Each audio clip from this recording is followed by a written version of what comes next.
이제 선포되는 말씀을 우리 하나님의 말씀으로 잘 받으시고 모두 은혜 받으시는 여러분 되시기를 축원합니다. 제가 올해 초 노회 시찰의 수련회로 일본을 규슈 지역을 다녀온 적이 있습니다. 여러 곳을 다녀왔는데 저에게 가장 인상 깊었던 곳은 아리타 도자기 마을이라는 곳이었습니다. 일본을 대표하는 도자기 마을인데 그곳이 그렇게 유명한 도자기 마을이 될 수 있었던 것은 옛날 임진왜란 때 우리나라 도공을 잡아가서 그곳에서 도자기를 굽게 했기 때문입니다. 옛날 임진왜란 이전에 일본의 그릇 문화는 정말 형편없었어요. 말도 안 되는 그릇을 사용하고 있었고 주로 나무 그릇으로 다 그릇을 사용했습니다. 근데 우리나라에 침략해서 와서 보니까 우리나라의 도자기 수준이 굉장히 말도 안 되게 너무 수준이 높은 거예요. 그 아름다운 도자기 그릇들을 보고는 뿅 반해버렸습니다. 그래서 도자기만 보면 쓸어갔어요. 전쟁하다가도 도자기만 보면 쓸어갔습니다. 심지어 일반 백성들이 개밥 그릇으로 쓰는 막사발까지도 다 주워 담아갔어요. 대충 막 구워서 빚어내서 만든 것이 막사발인데 그 막사발을 보면서 와, 이게 정말 소박하고 담백하고 자연미를 최고로 살린 멋진 걸작품이문이다. 그러면서 그냥 쓸어쭉 간 거예요. 그러다가 진돗개한테 많이 물렸대요. 그렇죠? 자, 그리고 도자기를 만드는 도공들을 그렇게 많이 잡아갔습니다. 그 조선 도공들을 통해서 자기네 도자기 수준을 확 높인 거예요. 그래서 아리타 도자기 마을에서 신처럼 추앙받는 인물이 조선도공, 붙잡혀간 조선도공 이삼평이라는 분입니다. 이분을 기리는 사당과 기념탑까지 산 위에다가 그냥 우뚝 높이 세워 놓았더라고요. 조선 사람인데도 일본에서 그렇게 추앙받는 이유가 뭐겠습니까? 미개하던 그 땅의 그릇을 싹 다 바꾸어 놓은 큰 인물이기 때문인 것이죠. 그릇 하나로 그 땅을 다 정복한 큰 인물, 큰 그릇의 사람이기 때문입니다. 이처럼 우리가 사람을 그릇으로 많이 비유를 해요. 그런 말들 하죠. 그 사람은 그릇이 크네, 작네. 그 사람은 그릇이 그것밖에 안 되네. 이런 얘기들 많이 하지 않습니까? 그런데 크고 작은 것이 중요한 게 아닙니다. 여러분, 그릇의 원래 목적이 뭐예요? 뭔가를 담는 것입니다. 그래서 그 안에 뭘 담고 있느냐, 이게 정말로 중요한 거예요. 사람 그릇은 특히 더 그렇습니다. 크고 작은 게 문제가 아니에요. 그 안에 뭘 담고 있는 사람이냐, 이게 사람의 그릇됨을 말하는 중요한 지표입니다. 그릇이 아무리 크다 할지라도 그 안에 쓰레기만 가득 놓고 있다면 그냥 큰 쓰레기통일 뿐인 거예요. 비록 작아도 정말 꼭 필요한 것들을 용도에 맞게 잘 담고 있으면 좋은 그릇이다 라고 말하는 겁니다. 여러분은 어떤 그릇입니까? 예수님을 믿는 우리는 무엇을 담는 그릇이 되어야 할까요? 가장 먼저 하나님의 거룩한 영, 성령으로 가득 담고 있어야 됩니다. 성령 충만이라고 하는 거예요. 이게 1번입니다. 그리고 예수 그리스도를 닮은 인격과 하나님의 말씀을 그 안에 가득 담고 있어야 합니다. 그런 그릇이 될 때에 하나님 나라 잔치에 나와서 잘 쓰임을 받는 훌륭한 그릇이 될 수 있는 거예요. 이런 그릇이 다 되시기를 축복합니다. 혹여 그동안 내 안에, 내 그릇 안에 잘못된 것들을 계속 담아놓고 있었더라면 이제도 늦지 않았어요. 깨끗이 비워내세요. 비워내시고 마땅히 담아야 할 것들로 차곡차곡 담아내시면 됩니다. 그릇의 용도부터 바뀌어야 한다라는 그런 말씀입니다. 오늘 말씀이 바로 그릇의 용도가 정반대로 바뀌는 그런 얘기입니다. 주인공이 누굴까요? 여러분들이 너무 잘 아시는 나중에 사도 바울이 되는 사울이라는 인물입니다. 여러분, 이 사울의 그릇됨이 처음에 어땠어요? 처음에 이 사울이라는 그릇은 말도 못하게 고약했습니다. 그 그릇의 용도가 그 안에 온갖 나쁘고 난폭한 것들을 다 담고서 예수님과 예수 믿는 사람들을 멸시하고 박멸하는데 그렇게 사용되던 그런 그릇이었어요. 이런 그릇이 정반대로 용도 변경된다? 이게 꿈도 못 꿀 일일 겁니다. 하지만 그런 일이 정말로 일어납니다. 사람의 의지와 힘으로는 절대 안 되겠지만 우리 하나님의 놀라운 섭리와 손길 가운데에서 그런 일이 일어나게 됩니다. 자, 우리 9장 1절 말씀을 보시면 이렇게 시작을 합니다.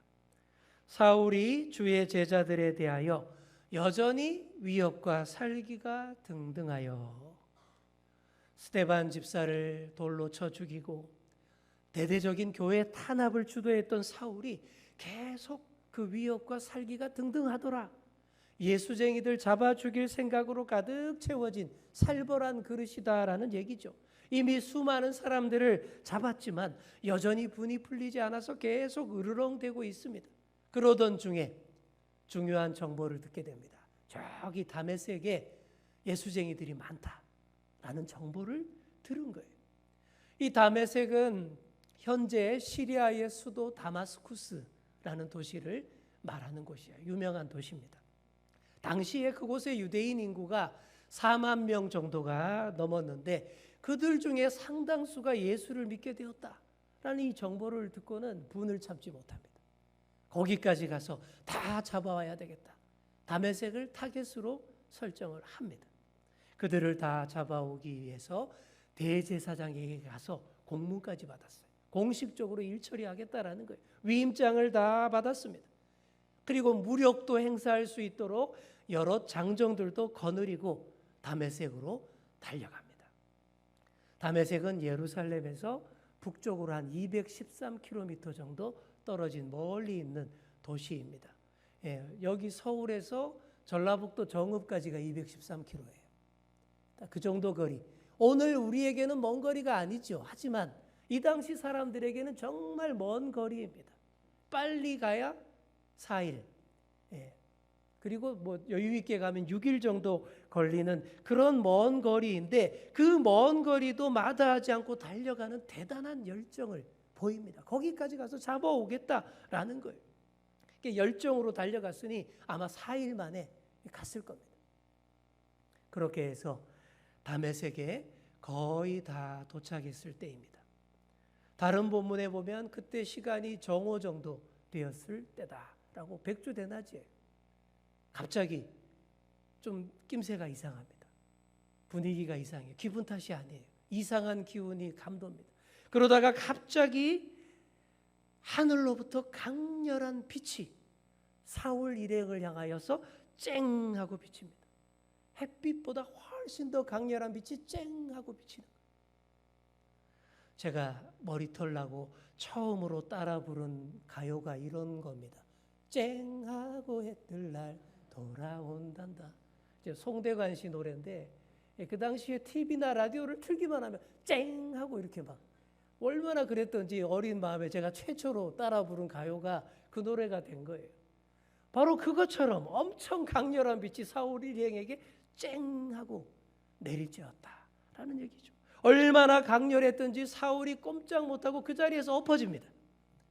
그리고 사울에게 들려오는 소리가 있습니다. 사울아, 사울아, 네가 어찌하여 나를 박해하느냐. 바로 이런 음성이었습니다. 아주 초월적인 신비 체험이에요. 그리고 한 번만 그 이름을 불러도 될 텐데 굳이 사울아, 사울아 2번을 불렀습니다. 성경에서 그 이름을 2번 반복해서 부를 때에는 이게 보통 일이 아니에요. 엄청 중요한 용무가 있을 때에 2번 그 이름을 부르는 거예요. 구약을 대표하는 인물 모세를 하나님이 처음 부르실 때도 모세야, 모세야 2번 불렀습니다. 그러니 이렇게 누군가가 2번 내 이름을 부르는 일이 있을 때, 혹여나 그런 일이 있을 때 정말 정신 바짝 차리고 귀담아 들으셔야 돼요. 사울이 그렇게 합니다. 사울아, 사울아, 네가 어찌하여 나를 박해하느냐. 그 음성을 들었을 때에 사울이 자기도 모르게 이렇게 묻습니다. 주여, 누구시니까? 한 번도 경험 못 해본 신비한 그 부르심에 직감적으로 주여라고 불렀던 것이죠. 그러자 명확한 대답이 들려옵니다. 나는 네가 박해하는 예수라. 여러분, 사울이 얼마나 놀랐겠어요. 그동안 사울이 그 이름에 대해서 어떻게 생각하고 있었습니까? 하나님을 모독하는 이단, 사이비의 괴수, 사기꾼, 가짜라고 그렇게 생각해 오지 않았습니까? 그런데 그 이름의 주인공이 자신을 2번이나 부른다라는 거예요. 여러분, 우리도 뒤에서 막 뒷담화하고 험담했는데 그 사람이 나를 찾아와서 나를 찾으면 얼마나 당황스럽습니까? 어쩔 줄 몰라 하는 사울에게 지금 당장 해야 할 일을 그 음성이 알려줍니다. 너는 일어나 시내로 들어가라. 내가 행할 것을 내게 이를 자가 있느니라. 자, 여러분, 여기까지가 백주대낮에 사울이 똑똑히 들은 예수님의 음성인 거예요. 함께 가던 일행들은 소리는 들었다라고 되어 있지만 정확한 메시지는 듣지 못한 것 같습니다. 뭐 이상한 강렬한 빛을 같이 느꼈고 뭐 요란한 천둥 소리처럼 느꼈을지 모르겠지만 사울처럼 똑똑한 메시지의 음성으로는 듣지 못했어요. 사울에게만 정확하게 들린 주님의 음성이었습니다. 이처럼 예수님이 아주 강렬하게 사울을 부르셨어요. 여러분, 왜 이렇게 하셨을까요? 이 정도로 안 하면 사울이 꿈쩍도 안 할 사람이기 때문입니다. 여기 있는 저나 여러분 같았으면 그냥 꿈에 나와서 살짝만 보여주셔도 아멘, 감사합니다, 주여, 시키는 대로 다 할 거예요. 여러분, 그러실 거잖아요, 그죠? 근데 사울은 그렇게 호락호락한 사람이 아니잖아요. 그러니 이렇게 백주대낮에 쨍하고 아주 강렬한 이벤트를 하시는 거예요. 왜요? 딴소리 못하게, 다른 핑계 못대게. 환상이나 꿈으로 보여줬으면 아유, 내가 그냥 정신이 없어서 요즘 헛개비를 받나 봐, 이럴 수 있잖아요. 그런 소리 못하게 우리 하나님이 강렬하게 백주대낮에 만나주신 사건이 이 다메섹 사건인 겁니다. 사울이 일어났어요. 눈을 떠봤는데 아무것도 보이지 않습니다. 너무 강렬한 빛을 체험하고서 일시적으로 시각 장애인이 되어버린 것입니다. 꼼짝도 못하고 일행의 손에 이끌려서 다메섹 시내로 들어갑니다. 방금 전까지는 점령군 사령관처럼 기세 등등하게 날뛰던 이 사울이 한 방에 무너져서 남들 손에 이리저리 끌려다니는 모습, 완전한 폐잔병의 모습이 된 겁니다. 사흘 동안 보지도 못하고 마시지도 못합니다. 그럴 수밖에 없죠. 방금 겪은 큰 사건이 너무 큰 충격과 공포였기 때문입니다. 그동안 하나님을 위한답시고 스데반도 죽이고 예수쟁이들을 열심히 괴롭혔습니다. 그게 100번도도 옳다고 믿어 의심치 않았어요. 그런데 순식간에 그 신념이 다 무너지게 된 것입니다. 이단, 사이비, 가짜라 생각했던 예수가 구약의 하나님과 똑같은 강렬한 빛과 큰 영광으로 자신을 불렀습니다. 이게 뭘 말하는 것이겠습니까? 하나님이 예수님과 함께 하신다라는 분명한 증거인 거예요. 예수라는 분이 하나님과 함께 하시고 하나님이 보내신 메시아 구원자 그리스도라는 명확한 증거가 된 거예요. 사울이 이것을 깨달은 것입니다. 그동안 그것도 모르고 잘못된 열정의 방향으로 냅다 달려왔습니다. 누구보다 하나님을 위한다면서 누구보다 하나님을 괴롭게 해드렸던 인생이 그동안의 자신의 인생이었다라는 걸 깨닫게 된 것이죠. 이게 보통 충격이 아닌 겁니다. 여러분, 옆에 계신 분께 한번 이렇게 말해 주겠습니다. 당신의 열정의 방향은 올바릅니까? 예, 아주 중요한 질문을 제가 던졌습니다. 열정 정말 중요하고 꼭 필요합니다. 열정이 있어야 돼요. 그런데 그 열정의 방향이 올바르냐라는 거예요. 잘못된 방향으로 달려가면 그만큼 그 인생 낭비가 또 없습니다. 여러분은 절대 인생 낭비하지 않으시는 분들 다 되시기를 바랍니다. 열정의 방향이 올바라야 돼요. 사울이 완전히 반대 방향으로 달려가다가 이제 바로 잡히는 것입니다. 이런 큰 충격을 받고서 사울의 전원이 탁 꺼졌습니다. 차단기를 내리고 3일 동안 꼼짝을 안 합니다. 이렇게 사울이 리셋되는 거예요. 초기화되는 것입니다. 우리가 컴퓨터나 전자기기를 사용하다가 작동이 잘 안 되면 여러분 어떻게 해야 합니까? 옛날에는 어떻게 했어요? 국사는 때려야 돼. 저도 엄청 때렸어요. 근데 그렇게 막 때리면 거짓말처럼 되기도 하지만 완전히 망가져서 못 쓰게 되는 경우가 더 많았어요. 근데 요즘 제품들은 물건이 좋아서 때리면 안 됩니다. 요즘 어떻게 합니까? 네, 껐다가 켜면 되는 거예요. 컴퓨터 사용하다가 작동이 잘 안 되면 껐다가 다시 켜면 정말 잘 됩니다. 휴대폰도 쓰다가 뭐가 잘 안 되는 것 같으면 손자에게 달려가지 마시고 일단 껐다가 켜보십시오. 그러면 웬만한 문제는 해결이 됩니다. 여러분 이거를 재부팅이라고 하고 리셋이라고도 하고 초기화라고도 합니다. 바로 그런 거예요. 한 달 전쯤에 비가 많이 왔을 때에 제가 새벽기도 가려고 나왔는데 엘리베이터가 안 움직이는 거예요.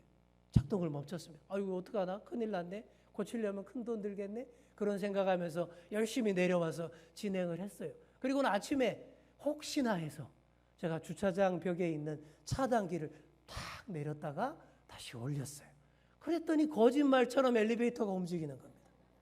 그리고 안 되던 에어컨도 또 돌아가는 거예요. 에어컨도 안 됐는데.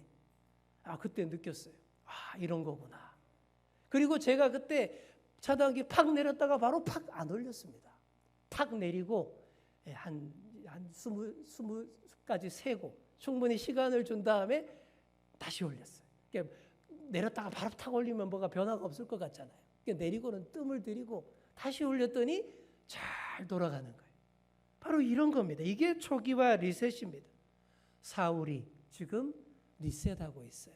재부팅하고 있습니다. 재부팅 되는데 3일의 시간이 필요했습니다.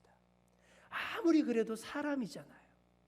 그렇게 엄청난 충격을 먹었는데 어떻게 바로 탁 껐다 켜서 뭔가를 하겠습니까?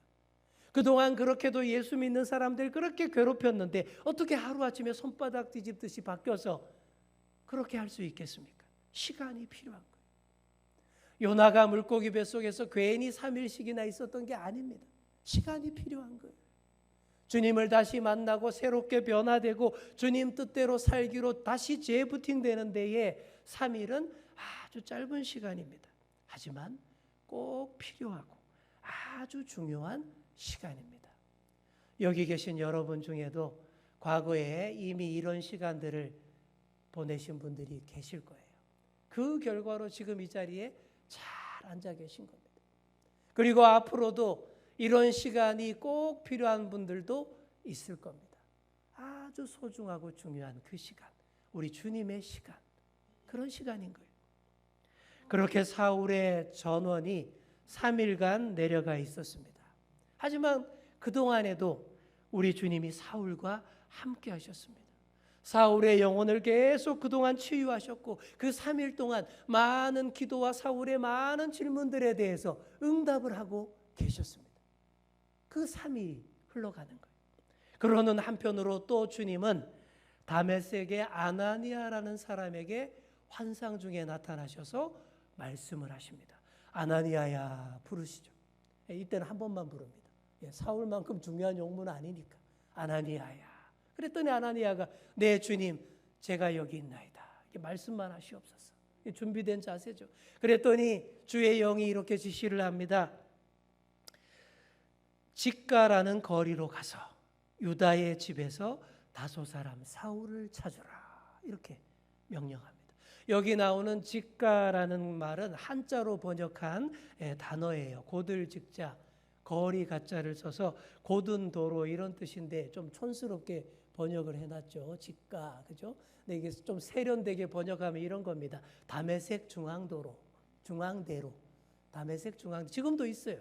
시리아 다마스쿠스에 지금도 그 중심가를 지나는 그 거리가 다메섹 중앙대로입니다. 그 다메섹 중앙대로변에 가서 거기 사는 유다라는 사람의 집에 있는 사울을 찾아가라. 그런 얘기입니다. 그리고 그 사울의 눈을 뜨게 해주라. 그랬더니 아나니아가 처음에는 거부 반응을 보입니다. 이해를 못해요. 아나니아도 사울에 대해서 다 듣고 있었던 겁니다. 그래서 아우 주님, 그 사람 아주 위험한 사람이고 여기 온 것도 여기 있는 기독교인들 잡아가려고 온 겁니다. 거부 반응을 보입니다. 아마도 사울의 체포 대상 1순위가 아나니아였을 거예요. 거기서 제일 예수 잘 믿고 전도 많이 하고 존경받는 교회 지도자 아나니아였기 때문이죠. 아나니아가 이렇게 이해를 못하자 주의 음성이 다시 이렇게 말합니다. 우리 다 함께 15절 말씀을 우리 함께 읽겠습니다. 주께서 이르시되 가라. 이 사람은 내 이름을 이방인과 임금들과 이스라엘 자손들에게 전하기 위하여 택한 나의 그릇이라. 아멘. 여기 그릇 나오잖아요. 이 구절에 하나님의 구원 역사의 큰 그림이 여기 다 들어 있습니다. 이 사람 사울은 내가 보내서 이방인들에게 가서 복음을 전하고 높고 큰 자들에게 내 백성들에게 가서 하나님의 뜻을 전할 내가 특별히 선택한 나의 그릇이다. 바로 이런 말씀. 보통 그릇이 아니에요. 우리 하나님이 택하신 특별한 그릇이라는 거예요. 그러려고 다메섹 도상에서 백주대낮에 쨍 하고 해 뜰 날 이벤트를 하셨던 것이죠. 왜 하나님이 이렇게까지 사울을 스카우트하는 데 진심이실까요? 당시에 사울만한 인재가 없었기 때문입니다. 그 당시에 사울만큼 많이 공부하고 많이 똑똑하고 많이 깨어있는 사람이 없었어요. 정말 수재, 능력자였습니다. 정통 유대인 집안에서 태어나서 일찍부터 국제화 세상에서 살면서 모국어인 히브리어는 물론이고 당시 세계의 공용어이던 헬라어, 그리스어를 아주 능통하게 유창하게 다 말할 수 있는 사람이었고 헬라 철학, 그리스 철학과 학문에 아주 능통하면서도 구약 성경에 대해서는 이 최고의 학부에서 최고의 교수 밑에서 제대로 배운 유일무이한 사람이 바로 사울이라는 청년이었던 것입니다. 다른 사도들은 어때요? 갈릴리 시골 출신의 사도들은 이런 능력이 하나도 없습니다. 열정만큼은 뛰어나겠지만 언어 능력부터 안 돼요. 모국어밖에 못하는데 그것도 사투리 잔뜩 섞은 갈릴리 방언밖에 못하는 사도들. 이런 사도들로는 복음의 세계화에 한계가 있는 거예요. 안 되는 거예요. 그래서 우리 하나님이 사울을 콕 찍어서 특별 스카우트를 하신 겁니다. 완전 반대편에서 열심히 피 터지게 싸우던 사울을 우리 편 최강의 대표 선수로 그냥 팍 끌어들인 것이 이 하나님의 신의 한 수인 거예요. 이게 진짜 신의 한 수인 것입니다. 사울을 스카우트하는데 요즘 프로야구 선수들처럼 수백억 연봉 제시하지 않았어요. 강렬한 빛 가운데에서 2번 그의 이름을 불러주시는 것으로 충분했습니다. 그렇게 용도 변경된 특별한 그릇 사울을 통해서 세계 복음화의 날개를 달게 되는 거예요. 온 유대와 사마리아를 넘어서 땅끝까지 복음을 배달하고 나르는데 잘 사용된 최고의 그릇 사울이었어요. 그리고 주님을 믿는 복음을 논리적으로 신학적으로 철학적으로 잘 체계화하는데 잘 사용된 최고의 그릇이었다라는 것이죠. 하나님이 이런 내 그릇이라는데 아나니아가 감히 더 이상 무슨 말할 수 있겠습니까? Yes, sir. 순종해서 갑니다. 사울을 찾아가요. 그리고는 사울을 만나서 그에게 안수하면서 이렇게 말합니다. 형제 사울아, 주 곧 네가 오는 길에서 나타나셨던 예수께서 나를 보내어 너로 다시 보게 하시고 성령으로 충만하게 하신다. 그러면서 머리에 손을 얹고 안수하고 간절히 기도했더니 갑자기 이상한 일이 벌어집니다. 사울의 눈에서 뭐가 뚝 떨어져요. 보니까 비늘 같은 것이 뚝 떨어졌다라고 되어 있습니다. 우리식으로 하자면 눈에 씌었던 콩깍지가 벗어졌다. 이렇게 표현하면 되겠죠. 이때부터 다시 사울이 볼 수 있게 됩니다. 3일간 못 보던 사울의 육신의 시력이 회복되었다라는 그런 말이겠지만 이것을 영적으로 한 번 더 풀어보자면 눈에 콩깍지가 끼어서 예수님도 몰라보고 하나님이 원하시는 뜻도 제대로 못 보고 지 마음대로 달려오던 그 눈에서 콩깍지가 벗어짐에 제대로 보게 되었다. 바로 이런 얘기가 되는 거예요. 사랑하는 성도 여러분, 주님이 맺어주신 내 배우자를 향한 콩깍지는 영원히 안 떨어져도 좋습니다. 좋은 콩깍지잖아요. 그죠? 누가 아멘 하셨죠? 그죠? 예, 그렇습니다. 그런데, 하지만, 주님의 뜻을 거스르는 그 콩깍지, 내가 마땅히 봐야 할 것들을 못 보게 딱 틀어막고 있는 그 비늘 같은 그 콩깍지는 얼른 떼어내셔야 돼요. 빨리 떼어내시고 밝히 보시고 주님과 새 출발하시는 그런 여러분 다 되시기를 축복합니다. 자, 우리 옆에 사람 꼭 붙들고 얘기해 줍시다. 콩깍지 떼어냅시다. 잠도 떼어내시고요. 그렇게 가는 거예요. 자, 사울의 눈에서 콩깍지, 비늘이 벗어지고서 제일 처음 한 일이 뭐예요? 18절 보시면 일어나서 뭐 했습니까? 세례를 받았습니다. 예수 그리스도의 이름으로 세례를 받았더니 성령으로 충만해졌습니다. 성령을 담는 그릇이 된 거예요. 그리고 음식도 다시 먹으면서 영과 육이 함께 강건해지니라 이렇게 말하고 있죠. 무슨 얘기입니까? 꺼졌던 사울의 전원이 다시 켜졌고 새롭게 재부팅했더니 완전 새로운 성능의 사람이 되었다. 바로 그 얘기입니다. 하나님이 귀하게 쓰시는 그릇으로, 특별한 그릇으로 재부팅된 거예요. 우리 옆에 계신 분께 한 번 더 말해주겠습니다. 하나님이 택한 그릇으로 재부팅됩시다. 아멘. 이제 말씀을 정리합니다. 오늘 우리가 묵상한 사울의 다메섹 회심 사건은 기독교 역사에서 엄청난 사건이에요. 예수님의 십자가와 부활 사건 다음으로 중요한 사건이 이 사울이 다메섹에서 예수님 만난 사건입니다. 사울 한 사람의 인생만 달라진 사건이 아니에요. 사울이 달라짐으로 세계 역사가, 교회 역사가 달라진 사건이 바로 이 사건입니다. 하나님이 사울을 통해 기독교 복음의 세계화를 이루셨습니다. 신약 성경의 거의 절반을 사울로 하여금 기록하게 하시고 기독교 신앙을 체계화한 것도 재부팅된 사울을 통해서 하나님이 하신 그런 일입니다. 그 덕분에 우리가 오늘 이렇게 아주 그냥 세련되게 믿음 생활 잘하고 있는 거예요. 깔끔하게 우리 기독교 신앙 교리를 체계화하고 예수님을 깔끔하게 믿을 수 있게 된 것도 이 사울, 변화된 바울 덕분인 것이죠. 오늘의 이 다메섹 회심 사건이 아무나에게 일상적으로 막 일어나는 일은 결코 아닙니다. 하나님께서 특별한 계획과 섭리 가운데에서 하신 일이에요.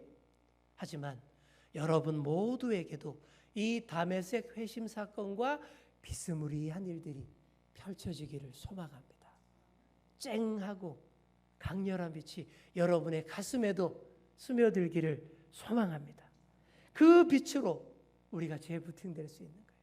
초기화되고 리셋될 수 있는 거예요. 잘 쓰임받는 그릇으로 거듭날 수 있는 것입니다. 그렇게 주님이 쓰시는 좋은 그릇들로 거듭나시는 저와 여러분 다 되시기를 간절히 축원합니다. 기도하겠습니다. 주님 감사합니다. 오늘 주신 말씀대로 우리가 새로워지기를 소망합니다. 잘못된 열정의 방향으로에서 돌이켜서 주님을 향한 열정으로 회복되게 하여 주시고 전혀 새로운 교회의 역사를 썼던 그 사도 바울처럼 우리도 변화될 수 있게 하여 주옵소서. 우리 각자의 삶의 자리에서 주님을 만나게 하시고 새로운 그릇으로 변화되게 하여 주옵소서. 하나님 나라 잔치를 위해 잘 쓰이는 그릇이 되도록 날마다 주님의 말씀과 성령으로 담는 좋은 그릇들이 다 되게 하여 주옵소서. 감사드리며 예수님의 이름으로 기도드립니다. 아멘.